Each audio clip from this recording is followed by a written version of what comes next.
Hello there. Thank you for being with us on this voyage of discovery around South Africa. I'm Marian Ellis, and why my company Cape Insights is putting together this series is that when I travel, I like to get an insider's perspective, meet interesting people, have my horizons expanded. So what Insights from the Cape is offering you is the chance to do just this. And right now, seeking with new eyes is what's possible, even if only from afar. So on this visual journey, you'll get a glimpse of a number of South African landscape. You'll meet a variety of people from different niches who take you down an array of paths. Today, it's vibrant arts, crafts, and design, and in a fortnight, unique archaeology, followed by more creativity and a chance to meet the makers, complex history, and in the last session, just before Christmas, culinary creativity of the foraging kind. So just so you know, when you join one of our tours in person next year, God willing, you'll get to taste our award-winning wines and our fabulous food too. And if you missed seeing some of our spectacular botany session, you'll be able to catch it later. We'll let you know how to on our website. So, ground rules, technical rules, how this session works. First of all, if you have a problem with your bandwidth, please turn off your video in Zoom. What's going to happen is that 3 speakers will be showing you aspects of South Africa's creative energy in 3 distinctly different ways. At the end of each presentation, which is about 10 minutes long, you'll have around 5 minutes to ask each speaker your questions. To post your questions, click on the chat icon on the bottom of your screen, which will then pop up on the right-hand side of your full screen. You'll be muted, but I'll read the questions out loud to the speaker and they'll answer them as time permits. So today, the speakers will show you aspects of what makes South Africa creative and its artistic forces unstoppable. Now, that one word was selected by the Southern Guild gallery owner Trevor McGowan to best describe South Africa's creative spirit in our first session. And I think it's a wonderful word. So what makes South Africa's creative and artistic forces unstoppable? Hand-picked trailblazers will show products that are both art and craft. And then we're talking about initiatives that spark hope and why and how. So this is a learning journey for us all. Welcome aboard. So let's go on to our very, very different person of the night, Strijdom van der Merwe. Now, Strijdom is a land artist, and that's not too trip off the tongue for the average person in terms of definition. So I looked it up and this is what it says. Land art is a form of contemporary art known also as earthworks or earth art. It's an artistic movement that emerged in America in the 1960s when a number of sculptors and painters determined to heighten public awareness of man's relationship with the natural world by intervening in the landscape in a series of thought-provoking constructions. And thought-provoking Strijdom's works are. So the underlying aim of this novel type of visual art is to create artistic imagery using natural material with a view to increasing our sensibility towards the environment. Land art is closely related to conceptual art, in that the planning and photo documentation of the creative process are often exhibited in a gallery context, even if the work itself is located elsewhere or vanishes ephemerally. So Strijdom is a land artist who's exhibited and been commissioned across the globe, with work featuring in many collections and galleries. He's modest, but he's global. He reckons that visual recording is always what we are left with, but that it should remind us of the experience the journey of making the art. Unlike other artists who create preconceived art, he says it's only when he's immersed in nature that ideas and techniques for creating the art take shape in his mind. And he recognizes the fragility of beauty and what it means to the big environmental picture. So let him show you what he does and where he'll take us. Hey, Strijdom.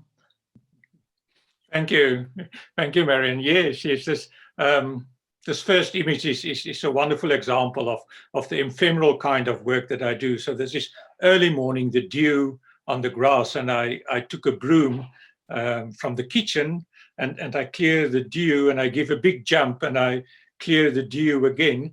And by about 11:30 in the morning, there was no sign that I've actually made this artwork. So what is really wonderful, and I think that came across in your wonderful introduction, thank you, was that you can't really sit in your studio in your house and think what you're going to do, because nature actually tells you what is possible and what to do. And the only way to find that is to go for a walk in nature and to see what is happening at that moment in nature. So it's a kind of improvisation of the moment, what is happening with you and your communication with nature, and as you go along. So this is also a beautiful example of working at the Nyrox Foundation, the Cradle of Humankind, did a residency there, and there was lots of these reeds, and I picked some of the reeds and I make these ladders, but it's seven-step ladders. So I was interested by the idea that there's 7 steps to talk to your forefathers, or 7 steps for your forefathers to talk to us down on earth. So a symbolic meaning behind the work, but wonderful reflection that you get in the water. So how nature plays its part in producing this work, which is really nice.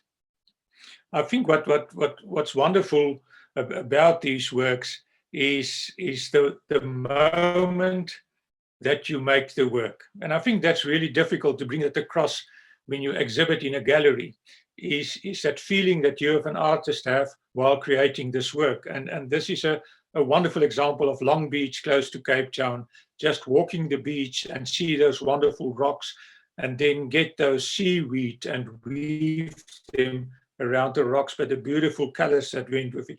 And in the next slide, the same kind of idea again, where you got these, where I always thought, stones are so heavy, they're always underneath the water surface, and how wonderful it would be for them maybe to float above the water, and why not? And so I picked some sticks from a forest nearby, put it into the water, and just simply lift the stones and balancing them on the sticks. And this work lasted only about for 30 seconds or 25 seconds, or for the while that I have to take the documentation of the work. But again, look at the wonderful reflections in the water. And the next slide is almost the same as the slide that I started with. And that was, you go for a walk in nature, and you see these beautiful flowers that falls from the tree. And in that specific image, it's from a jacaranda tree. And I realized, well, there's a possibility that I could do something with this. And yes, went back to my house, quickly fetched the broom, drove back to this parking area, and then start to clear the circle. But look how wonderful the lines from the parking area starts to play its part in this work, which you didn't realize, not before you clean the circle. So it's a impromptu work that's happening at that moment, and that's developing as you're busy making the work, which I find really exciting, I think, for an artist. And I think that's why it's easy maybe to walk away from the work as an artist, and you experience that moment that will never happen again. But obviously you have to take photos or documentation to show what you've done. I think in the next works, one will also see more examples of the kind of work that I can't really, as I said, sit down and think what I will do. This is a walk near Graafrenet, and the farmers have lifted the wire from the fences so that the animals could roam freely between the farms. And I took a walk this late afternoon, and I pick up one of these bundles of wire, and I just balancing it on top of the stone. And immediately it looks like a drawing, you know, a child's drawing, a line drawing of a cloud. And I thought that's absolutely amazing, because isn't the Karoo a place where you wish for more rain and where the farmers wish for more rain? And what more wonderful than a child line drawing of a cloud against this beautiful blue background of the Karoo? And that inspired me to a whole lot of new work, and eventually an exhibition that happened in Johannesburg and so on. But I think what eventually happened with you as an artist when you work in the landscape is you became aware of how the landscape is constantly changing. I mean, you're busy working on the beach, or you're busy working in the forest, or you're busy working somewhere else, and you realize that there's different kinds of color of soil to be found. Stones isn't just stones anymore. Stones have texture and color to them. And then I was commissioned by Wines of South Africa to create a work for them to show the different kinds of terroir that one would find in the wine industry, especially in the Western Cape. And I simply went to lots of different wine farms, and I collected some of the soil that these vineyards, these wines are grown in, and I put them in these crisscross lines to create this work, this working together to create this wonderful terroir of the wine industry of the Western Cape, of what South Africa is really well known by tourists overseas. But as I mentioned, I think if you work in the landscape, there's no other way of becoming aware of how nature is changing and what is happening about global warming and desertification. And I think if you're really a true artist, you've got a voice, and you've got to make a statement, and then it comes through in your art as well. And this is done in the Tankwa Karoo, which was once well known as a wetland area. And I collected some of the black sand far in the distance, and I just draw those ripple lines across those black stones that you'd see there. And it looks as if this ripple of water across the landscape. The idea that there once was water, but there's actually no water at the moment. And that inspired me to carry on with this, and you get commissions from the next slide is a good example of a commission from the United Nations for an exhibition about global warming. And I went to the nearest hardware store, and I bought this drainage cover, and I put it in the Tankwa Karoo, and took this documentation, a photo, the idea of desertification and how things are changing. But making these kind of work, you wish that you can bring it across to people, that people can actually more see it. And I got this wonderful opportunity when there was a weekend organized for the leading CEOs of businesses in South Africa. And on the last Sunday afternoon, they asked me to give a workshop. After that, this whole weekend of lectures to give a workshop. And I decided that each one of these CEOs would get a small square of about 2 meter by 2 meter. And I gave them a little picture of lines, and they had to draw that as if it's like a kind of sandcastle. So nobody was actually knowing what they did. But when they were finished and you moved back and you could see the whole image, it was the idea of a fingerprint. What is our fingerprint? What is your fingerprint of CEOs of big companies in South Africa? What do you leave behind for the new generation to follow? And what is the purpose of your business in helping all these things that's happening to the earth, etc. And I think that was one of the first works on a large scale. And then I was excited to get commissions. And the next is a wonderful wine farm in Stellenbosch on the Helshoogte Mountain by the name of Bartony. And they commissioned me to do a work which is their logo, which they call the élevage. So the élevage is a French term for enlightenment, or the enlightenment of grapes. And what we did is we took the logo, and on a vineyard area of about 3,000 square meters, a year in advance, we collected 45,000 different plant species from the mountain. We started to grow them, and eventually after a year, when the time was right, we planted them. And what we did with the logo, and the idea with the logo, was as the seasons would change, vineyards change, wine change, nature change, it's part of cycles, then the logo would appear, and as it becomes winter, the logo would disappear, or in summer, the logo would appear. So it depends on what time you would drive over the Helshoogte mountain, and you could see this logo at a certain time of the year. The logo wasn't there. So a wonderful example of the changing cycles of season and of the wine industry, of how things is in a constant change of happening. Which was very excited, which commissioned for the next really great work, which was wonderful for the University of Stellenbosch, the Faculty of Agri-Science, and they asked me to do something for the 100-year anniversary. And I thought myself, well, growing up on a farm, and you think about agri-science, you think about working the land. And I thought I have to do a work which is about working the land. And what is agriculture about? It's about plowing, sowing, eventually harvesting. And what we did is we planted a circle with a cross with canola. So I did my research, long research, and I found the oldest symbol for the earth is a circle with a cross in. So we picked a perfect spot along the N2, the important road between Cape Town and the garden route, and we planted 2 of these circles in canola among the wheat field.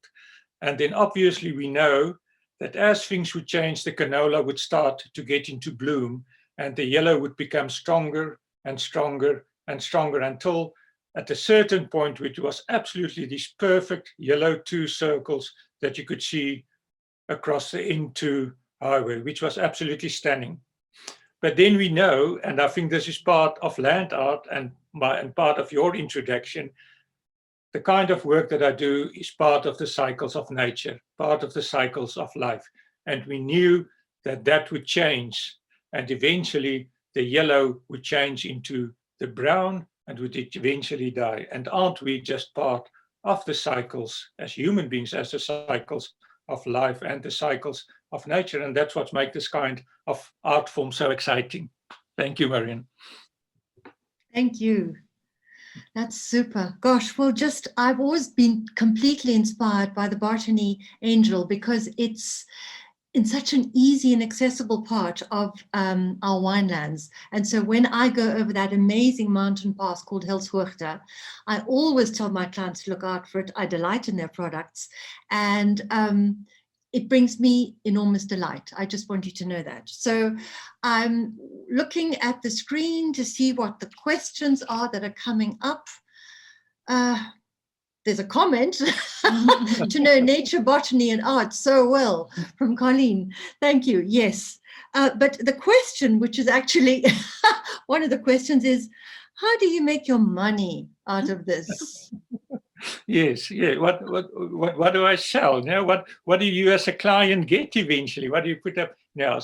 Now, I think that there's 2 kind of ways. So one is obviously the photo documentation of the work, and you get advertising agencies and companies that buy the right to use some of those images for a certain advertisement, logo, brochure, or things like that. So one of my biggest clients is the biggest law firm in South Africa. So you get clients that use these images as part of their corporate identity. But then many of the images that I show were commissioned work. So you were commissioned by Botany, you were commissioned by the University of Stellenbosch, you were commissioned by the organizers of the leading CEOs of South Africa, and with that obviously come an artist fee. So the time that you spend doing the work, so it's like creating a work for a special event, being commissioned and asked to create an experience for people that lasts for a week, or for a moment, or for a month, or for a year. Or it has happened before, create an experience for people that lasts for 10 minutes. So I think one has to think differently. It's not about permanency, it's about the experience that people find when they look at the work and what is left behind in their mind that they carry with them for the rest of their lives. Okay. And then on a completely different tangent, somebody said, how did you get into land art? Yes, yes. Well, I've obviously asked the question myself many times. You know, it's not such a well-known art form in South Africa, and but there are many artists that's doing it, and there's lots of young people picking up doing it, which is very exciting. But I think to start, I grew up on a farm as a young boy, and I think you don't have the privilege to play with many friends, maybe as children that grow up in town, you know. So you have to find ways of keeping yourself busy in the forest along the river. And I always think, you know, when you see a wonderful rock or something, eventually you pick it up and you look what's going on underneath. So you spend more time studying nature in your whole afternoon before you have to go back for supper or before it's dark, maybe than other kids would do. And I think that was sort of the birthplace. And then eventually I went to study art, and the main things that you learn is color, perspective, balance. And then you realize all those things are in nature. And why not use nature to do those things? But then I had to get my mind across the idea and to come back to your first question, maybe. I'm busy here making something that's not permanent. And I remember the first kind of works that I did was with bricks that I put in lines over chairs and over tables and things like that. And when I came back in the afternoon, it was moved and it was displaced somewhere else. And then I realized, you know, I have to take a documentation to show what I've done. And when I took the documentation, I realized, well, that's enough to show what I've done. It doesn't have to last for long. And I think that's how I got in. And then obviously lectures saw what I did. And then the 1960s, the birth of land art in America. And ran over to Europe. I'm not alone. There's many artists and many other artists doing it. And that's an inspiration to what you do. And then I think eventually you start to think, well, I have to find Africa's signature to my work that is different from other land artists that work in other parts of Europe, America, or Asia. And that's constantly part of my thinking process. But now, apropos that, there's a question, because you were so modest about what you've done, saying, and you must answer this, have you gone to any other countries to do this earth art? Yes, I think about 20, 28, 29 different countries being so it's like they invite you, and it's wonderful. They enjoy what they see, the kind of work that I do. Then the invitation is, come across to our country.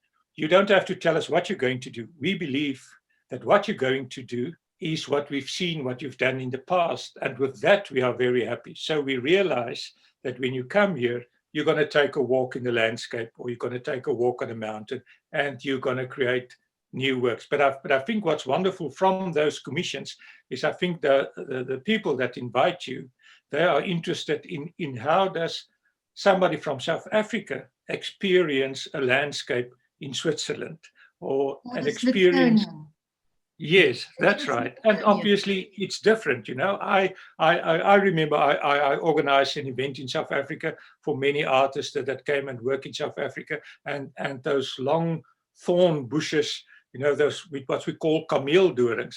The artists were fascinated by that, and they start to make the most beautiful artworks out of that. And I've seen that many times in my life, but I haven't done anything about it. And sometimes you need somebody else with fresh eyes to come and show you the beauty of a landscape or things that's happening around you. Okay, and one quick last question. Are there new young land artists coming into practice in South Africa? Okay, yes, there are. There are many. But let me answer it in a different way. William Kentridge have done fantastic land art works. He's not new young.